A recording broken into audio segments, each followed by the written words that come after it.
하나님이 자기 피로 사신 교회를 보살피게 하셨느니라. 내가 떠난 후에 사나운 이리가 여러분에게 들어와서 그 양떼를 아끼지 아니하며 또한 여러분 중에서도 제자들을 끌어 자기를 따르게 하려고 어그러진 말을 하는 사람들이 일어날 줄을 내가 아노라.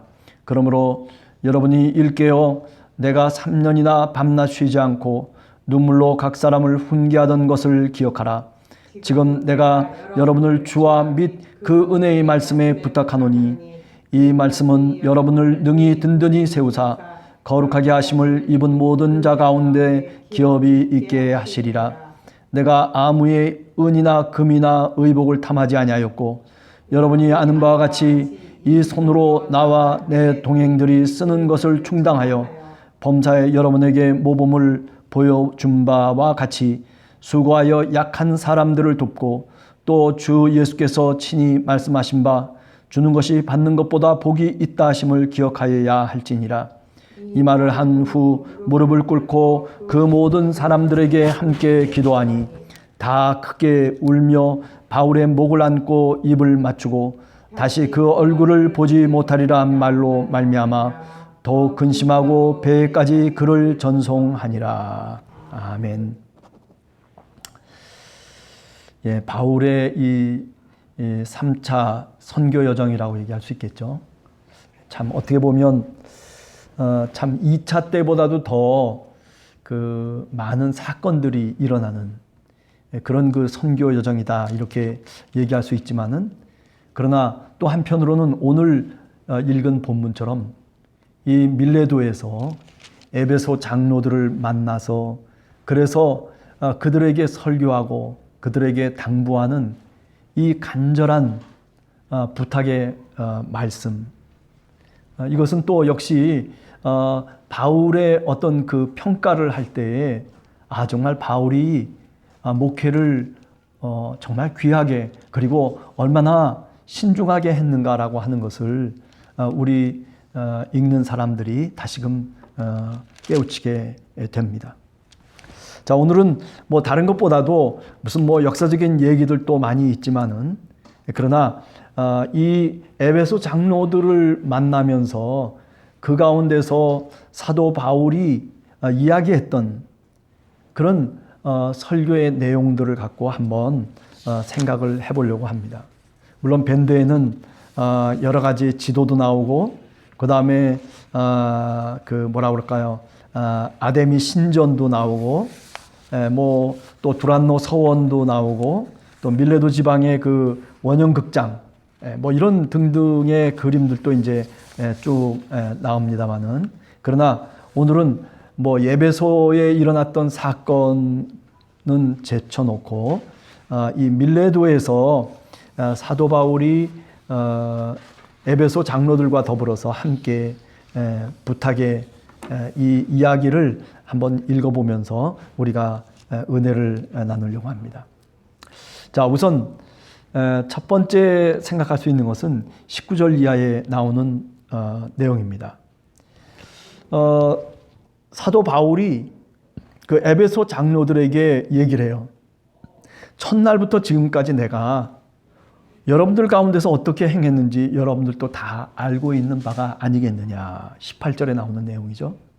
그러니까 즉 바울이 이 에베소 교회 속에서 어떻게 선교의 자세를 갖고 그리고 교회를 세워나갔느냐라고 하는 그 물음에 대한 답을 분명하게 해주고 있습니다. 그게 이제 19절 이하에 나오는 거죠.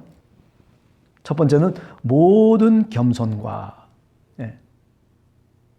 우리가 고린도 전후서를 보면 고린도 교인들이 그렇게 오해를 했어요. 사도 바울을 향해서 사도 바울은 말이야 우리의 주인처럼 버들먹거리고 말로만 얘기하고 편지로만 써 된다, 뭐 이런 식의 얘기를 사실은 고린도 교인들이 바울을 비난했거든요. 그러나 바울이 어떻게 했어요? 나는 너희들에게 종으로 살았다, 그렇게 얘기하거든요. 그게 고린도 후서에 나오는 내용 가운데 하나입니다. 여기 오늘 모든 겸손과 눈물로 목회를 했다는 거죠. 종으로서 살아갔다라고 하는 그런 말씀을 오늘 사도 바울이 하고 있는 겁니다. 그잖아요. 사실 겸손과 눈물, 이 눈물이라고 하는 것이 얼마나 힘든 것인지를 우리는 잘 알고 있잖아요. 네.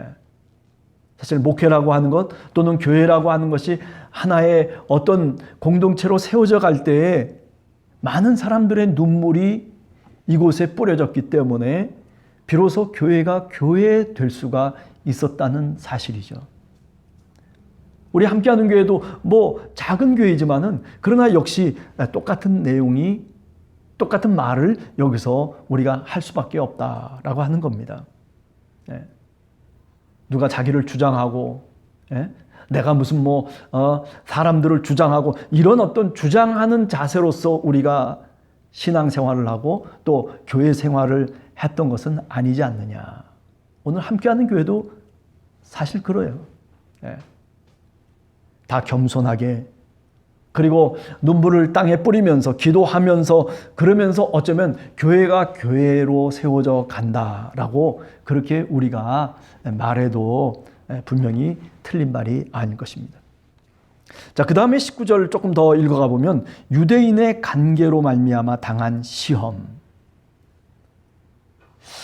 이 유대인의 관계로 인하여서 당한 시험. 우리가 너무 잘 알고 있잖아요. 그죠? 2차 선교여행부터 시작해서 이제 3차 선교여행 나오면서 여러 가지 어려운 시험들을 당하는데 회당에 들어가서 복음을 전하고 하나님의 나라를 이야기할 때 늘 반기를 들고 비난했던 사람들 그리고 로마를 향해서 고발하고 그리고 그를 체포하려고 그렇게 음모를 꾸몄던 사람들이 다 누구냐면 바로 유대인들이었죠.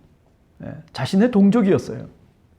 모르는 사람들이 아니에요. 다 알고 있는 사람들인데도 불구하고 그런데 내 생각과 다르다라고 하는 것, 내가 믿는 것과 내 신념과 다르다라고 하는 것 때문에 원수가 돼버리고 그래서 여러 가지 어려운 일을 당하게 되는 것. 오늘 우리 사회도 어쩌면 이런 모습들이 많아요. 사실은요. 그죠? 그러나 어떻게 했다는 거예요? 그런 시험 속에서도 참고 그리고 주님을 섬겼다. 오늘 그렇게 사도 바울이 에베소 장로들에게 얘기하고 있는 거예요. 네. 그래요. 참는다라고 하는 것. 어찌 보면 이거 꼭 참아야 되나? 이거 한 번쯤 터뜨려야 되는 거 아닌가? 내가 한 번쯤 화를 내고 이렇게 저렇게 해야 되지 않겠는가라고 얘기하려는지 모르지만은 그러나 사도 바울은 바보처럼 살았다는 거예요. 또 20절에 보면 더 나아가서 유익한 것, 그 모든 것들을 다 많은 사람들 앞에서 그리고 어느 집에 가서든지 간에 꺼리낌 없이 그리고 전하고 그리고 가르쳤다. 이게 사도 바울이 어떻게 한 거예요? 사도 바울이 선교 자세였어요. 어느 곳에서 무엇을 하든지 간에 주님의 복음을 전하고자 그렇게 애를 쓰고 그리고 전해야 된다라고 하는 그런 어떤 사명 속에서 사도 바울은 살았다라고 하는 거죠. 자, 반대로 얘기하면 어떻게 얘기할 수 있냐면 정말 올바른 신앙인이라면 늘 어느 곳에서든지 주님의 말씀을 배우려고 하는 그런 마음의 자세를 갖고 있는 신자들, 그 사람들이 사실 바른 신앙인이라고 그렇게 반대로 뒤집어서 얘기를 할 수 있겠다는 것입니다. 자, 그래서 에베소 교회의 교인들은 아마도 그렇게 그 말씀을 거리낌 없이 전할 때 그것을 아멘으로 받았다라고 분명히 생각하게 됩니다.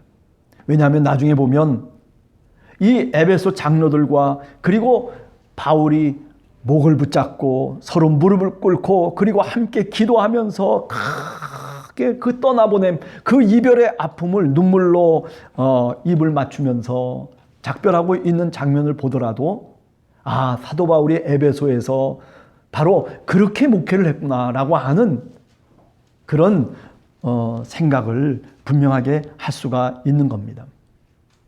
자, 21절로 넘어가 봅시다. 21절로 넘어가면 유대인과 헬라인에게 그럼에도 불구하고 유대인들이 나를 비난하고 그리고 나를 죽이려고 그렇게 작정을 해도 그래도 자신의 동족을 향한 그죠? 우리가 로마서 9장, 10장, 11장에 보면 사도 바울은 유대인 자신의 동족을 향한 사랑하는 마음이 있었어요. 차라리 내가 목숨이 끊어지더라도 내가 내 유대 민족, 내 형제들을 주 예수 그리스도를 믿는 그 믿음으로 인도하고자 원하는 그런 열망과 그리고 그런 믿음과 확신이 있었어요. 헬라인들은 뭡니까? 우상 숭배하던 사람들이에요. 다 얼마나 힘들겠어요. 여러분들 우리가 신앙생활 하면서도 그렇잖아요. 우상 숭배했던 사람들 다시 예수 그리스도를 믿게 하고, 불교를 믿었던 사람, 또 유교를 믿었던 사람, 또는 무슨 미신을 믿었던 사람, 주님께 데리고 나와서 그래서 예수 그리스도의 복음을 전하고 그들이 정말 신앙인이 되기까지 얼마나 오랜 기간이 걸립니까? 쉬운 일이 아니에요, 사실은요. 사람의 생각이 바뀌어지고 가치관이 바뀌어지고 그리고 말투가 바뀌어지고 인격이 바뀌어진다라고 하는 게 이게 사실 하루 이틀 사이에 일어나는 문제는 아니란 말이에요. 그죠? 10년이 지나도 옛날 모습 그대로인 사람들이 얼마나 많이 있어요. 우리 교회가 개척하기 시작해서부터 여기까지 사실은 얼마나 많은 사람들이 오고 갔습니다마는, 그러나 그 속에서 정말 그리스도를 알고 그리스도의 사랑을 갖고 정말 간절한 마음으로 신앙생활을 했던 사람들이 글쎄 손으로 이렇게 꼽아보라고 그러면 꼽을 수 있을 정도가 아닐까라는 생각을 해봅니다. 에베소 장로들을 모아놓고 그리고 자신이 바울 자신이 했던 이야기를 지금 다 회상하면서 그러면서 같이 공감하면서 고백하고 있는 거죠. 주 예수 그리스도를 믿어야 됩니다.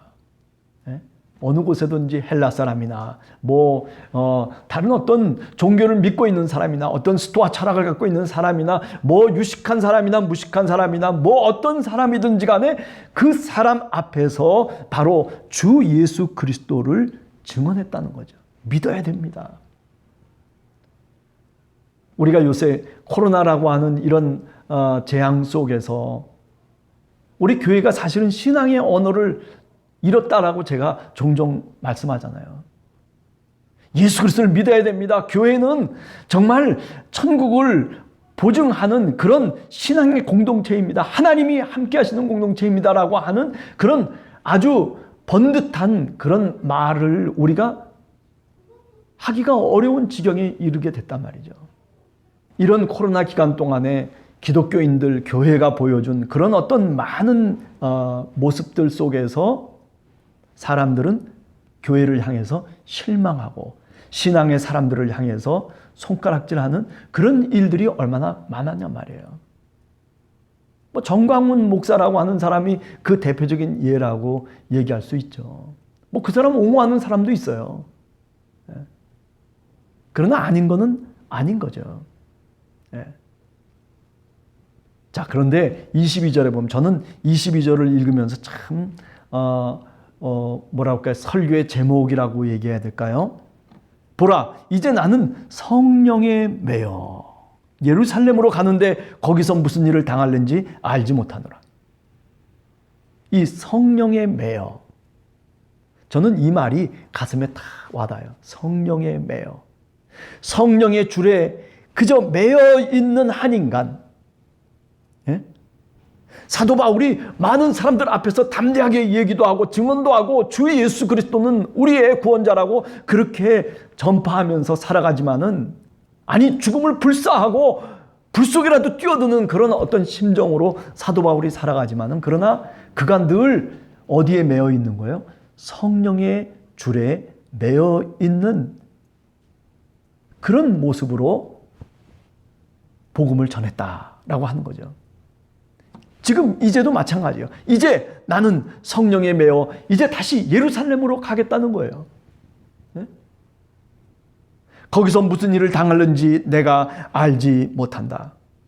성령이 각 성에서, 내가 도달하는 각 성에서 내게 증언하기를 뭐라고 증언하냐면, 네가 그곳에 가면 결박과 환난이 너를 기다린다고 그렇게 말함에도 불구하고, 그러나 나는 내 사명을 성령에 매여 나는 예루살렘으로 가겠다는 거예요. 네. 그게 하나님의 뜻이고 그게 하나님의 섭리고 그것이 나에게 하나님이 주신 사명이기 때문에 나는 생명조차 조금도 귀한 것으로 여기지 아니하노라. 24절에 그렇게 사도 바울이 말씀하고 있습니다.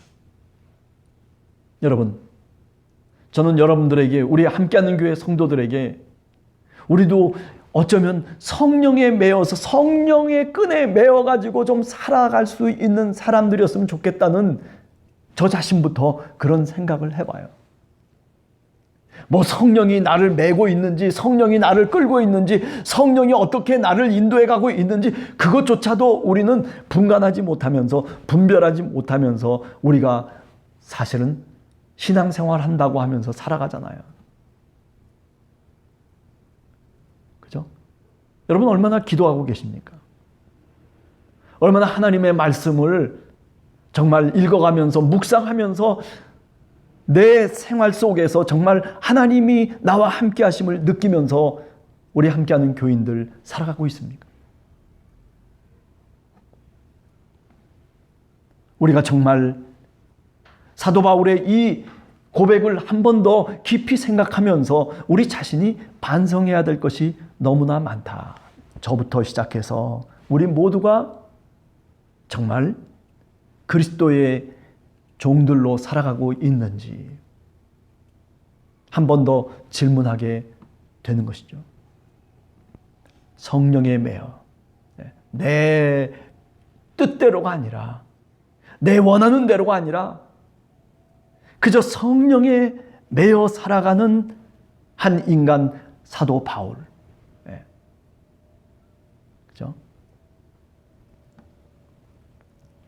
어쩌면 우리가 이런 모습으로 우리가 살아갈 수는 없을지 모르지만, 그러나 우리가 그래도 기도해야 되고, 우리가 그래도 주님의 말씀을 읽고 묵상해야 되고, 주님의 말씀 속에 내 삶의 길을 찾아야 되고, 내가 기도하면서 그래도 어려운 시험 가운데서도 참고 인내하며 그것을 극복해 나가는 신앙의 과정이 우리들한테 왜 필요가 없겠어요? 그죠? 네. 저는 우리 함께하는 교회 성도들이 저와 더불어서 그래요. 정말 기도하면서 이렇게 코로나라고 하는 이런 기간 동안에 우리가 정말 교회에 나와서 우리가 제대로 신앙생활을 하지 못하니 내가 집에서든지 내가 살아가는 삶의 자리에서든지 여러분 꼭 기도하셔야 돼요. 여러분 꼭 하나님의 말씀을 그 이전보다도 더 읽고 묵상해야 돼요. 아니 교회에 나와서 신앙생활 할 때보다도 더 못하고 그저 내팽개쳐 버리면은 그러면은 신앙이 뭐가 되고 그리고 아무것도 아닌 것이 될 수밖에 없지 않겠느냐라고 하는 거죠. 어려울 때일수록 힘든 시험이 다가올수록 그죠? 더 우리가 기도하고 주님의 말씀을 여기 오늘 뭐라고 얘기했어요? 은혜의 복음. 은혜의 복음을 붙잡고 우리가 살아가야 되는 거죠. 24절에 보면 내가 달려갈 길과 주 예수께 받은 사명 곧 하나님의 은혜의 복음을 증언하는 일. 은혜의 복음이라고 그랬어요.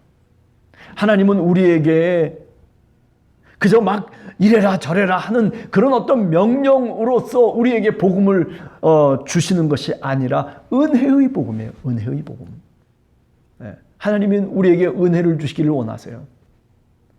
오늘 함께하는 교회 성도들 한 사람 한 사람 가정 속에 아니 모든 사람들 속에 주님이 주시고자 원하시는 것은 바로 주님의 은혜인 줄로 굳게 믿습니다. 여러분 그렇기 때문에 우리가 은혜를 받을 준비가 돼야 돼요. 아니 은혜를 받을 수 있는 마음의 그릇이 돼야 되고 심령이 돼야 되는 거예요. 근데 은혜를 받을 수 있는 그릇이 다 깨져버렸어요. 기도도 없고 말씀도 없고 그 속에 무슨 뭐 어떤 신앙의 모범적인 것들이 다 만약에 다 깨져버렸다면 그렇다면 어떻게 그 하나님의 은혜를 담을 수가 있겠어요? 담을 그릇이 있어야죠. 네.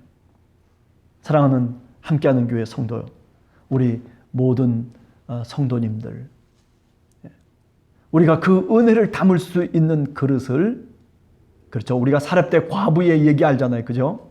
예. 사렙대 과부가 아무것도 없어요. 그런데도 불구하고 그냥 그 선지자가 얘기할 때 그때 정말 그릇이라도 갖고 와가지고 갖고 와서 그 놀라운 하나님의 기적을 경험하고 그 은혜를 경험하게 되잖아요. 은혜의 그릇이 우리들에게 있어야 되는 거죠. 그 그릇이 다른 것 아닙니다.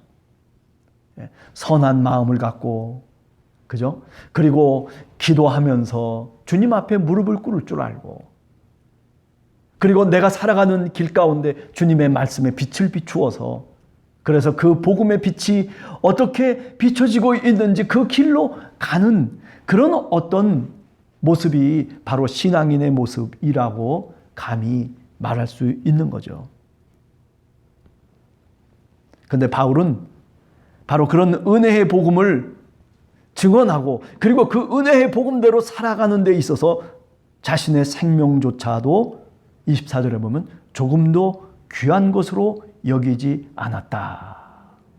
그것을 누구한테 얘기하고 있는 거예요? 지금 에베소 장로들한테 말하고 있는 거예요. 알아달라는 거예요. 내가 그렇게 지금까지 3년 동안을 그렇게 간절한 마음으로 복음을 전했다는 것 에베소 장로들이 알기를 원하는 거죠. 마치 이 말은 사실은 유언과도 같은 거예요. 이제 너희들을 볼 수가 없다는 거예요. 나는 이제 예루살렘에 가서 나는 어쩌면 죽을 수도밖에 없는 그런 과정을 거쳐서 결국 너희들과 이별하게 될 수밖에 없을지도 모르겠다는 그런 예감을 하고 있는 겁니다. 25절에 바로 그런 얘기가 나와요. 보라, 내가 여러분 중에 왕래하며 하나님의 나라를 전파하였으나 이제는 여러분이 다 내 얼굴을 다시는 보지 못할 줄을 아노라. 네. 난 죽으러 가겠다는 거예요. 네. 그러니 여러분은 여러분들을 위하여 또는 온 양떼를 위하여 삼가할 것을 삼가하시기 바랍니다. 네. 그죠? 그러니까 늘 조심하면서 정말 신앙생활을 우리가 할 때에 늘 하나님이 내 앞에 계신 것처럼 예수 그리스도가 나와 함께 동행하는 것처럼 그렇게 생활을 하고 그렇게 조심스럽게 살아가라고 하는 신앙인의 자세를 지금 사도 바울이 말씀하고 있는 거죠. 그리고 난 다음에 기억하라 얘기해요. 뭘 기억해야 됩니까? 31절에 보면 여러분이 읽게요. 내가 3년이나 밤낮 쉬지 않고 눈물로 각 사람을 훈계하였던 것을 기억하라. 기억하라. 은혜의 말씀을 기억하라. 32절에 보면 또 그런 얘기를 해요. 네. 그래서 이 이야기는 뭐냐면은 사도 바울이 가르쳐주고 증언하고 그리고 그렇게 눈물로 기도하고 했던 그 모든 것들을 다 기억하면서 그러면서 이제 내가 떠나가더라도 내가 예루살렘에 가서 죽더라도 여러분 나를 기억하면서 아니 주 예수 그리스도를 기억하면서 그러면서 그렇게 살아가기를 그렇게 신앙인으로 살아가기를 지금 부탁하고 그리고 당부하고 있는 거죠. 35절에 보면 범사에 여러분에게 모범을 보여준 바와 같이 수고하여 약한 사람을 돕고 그죠? 나보다 약한 사람 우리가 언제든지 도와야 돼요. 마음으로 도와주기도 하고 물질로도 도와주기도 하고 행동으로 도와주기도 하고 그리고 마음과 마음을 합쳐서 도와주기도 하고 우리가 정말 기도로서든지 아니면 뭐 어떤 방법이든지 간에 우리가 늘 그렇게 약한 이들을 도와줄 수 있는 그런 신앙의 여유가 있어야 된단 말이에요. 그냥 나만 다 움켜쥐고 내 거라고 하는 그런 어떤 어린아이처럼 그렇게 내 거야만 얘기할 것이 아니라 그죠? 그것을 손을 펴서 다른 사람에게 전달해주고 건네줄 수 있는 그런 성숙한 신앙인이 되라는 거예요. 네. 여러분은 얼마나 다른 사람에게 손을 건네주면서 그리고 약한 사람의 손을 붙잡아주면서 그들의 무릎을 일으켜 세우면서 여러분들은 오늘 또 살아가고 있습니까? 얼마나 그들을 위해서 기도하고 여러분들이 얼마나 그 안타까운 마음으로 정말 동참하면서 그러면서 신앙인으로 오늘 또 살아가고 있습니까? 만약에 그렇게 살아가지 않고 그런 마음 없이 그냥 내 뜻대로 오늘 또 내가 원하는 대로 살아가고 그리고 그렇게 인생을 마친다면 그 인생이 얼마나 값어치 없는 인생을 사는 건지 우리가 한번 생각해 봐야 됩니다. 주는 것이 받는 것보다 복이 있다. 이렇게 주님이 말씀하셨다고 오늘 사도 바울이 얘기해요. 여러분 맞아요. 받기만 하려고 하는 사람들은요, 마음에 평안이 없어요. 없어도 주려고 하는 마음이 있는 사람이 마음에 평안이 있는 거예요. 세상을 이길 수 있는 거는요, 내가 뭔가를 얻어서 세상을 이기는 게 아니에요. 세상을 극복하는 거는요, 내가 있는 것을 내가 줌으로써 사실은 세상을 이기고 극복할 수 있는 거예요. 네. 행복은 어떻게 오는 거예요? 행복은 내가 움켜짐으로써 오는 게 아니라 행복은 오히려 내가 갖고 있는 조그만 거라도 다른 사람에게 건네주는 그렇게 줌 통해서 하나님이 우리 마음과 심령 속에 행복을 주시는 거예요. 오늘 그 이야기를 사도 바울은 그렇게 살았다는 거예요. 여러분과 제가 그런 신앙인이 되기를 원합니다. 네. 그죠? 그저 내 것 때문에 벌벌벌 떨면서 그리고 그 울타리 혹시라도 무너질까 봐 그냥 노심초사하면서 그러면서 살아가는 사람이 아니라 그냥 울타리를 턱 터놓고 그리고 이렇게 저렇게 내 것을 나눠줄 수 있는 그런 마음을 갖고 있는 사람들, 그런 사람들이 신앙인이고 그런 사람들이 모여있는 곳이 사실은 교회가 돼야 되지 않겠어요? 교회는 어떤 곳이에요? 내 성을 높다랗게 쌓아가지고 세상 속에서 야 우리가 이렇게 높은 바벨탑을 쌓았다라고 그렇게 자랑하면서 그게 교회가 아니에요. 네? 교회는 어떤 곳이에요? 울타리를 허무는 곳이에요. 높은 탑을 쌓고 화려한 어떤 장식을 해가지고 그래서 사람들이 대단하다라고 하는 그런 어떤 말을 듣기 위해서 교회가 존재하는 게 아니에요. 교회는 지금 여기 오늘 사도 바울이 얘기하는 이 말씀 그대로예요. 주기 위해서 존재하는 게 교회예요.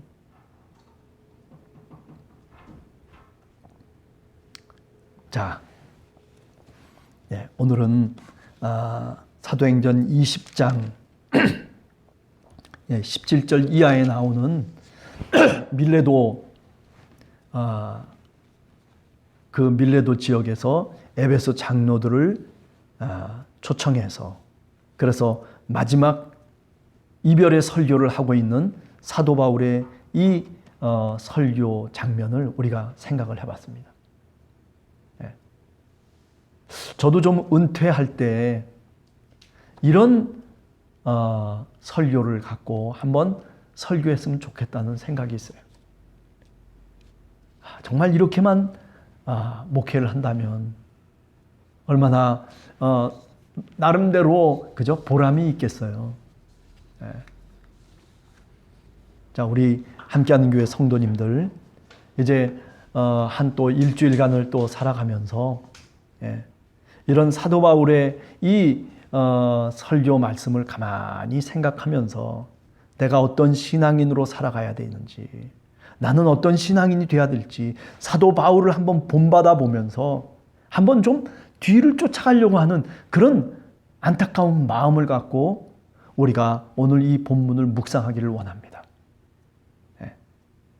같이 기도하겠습니다.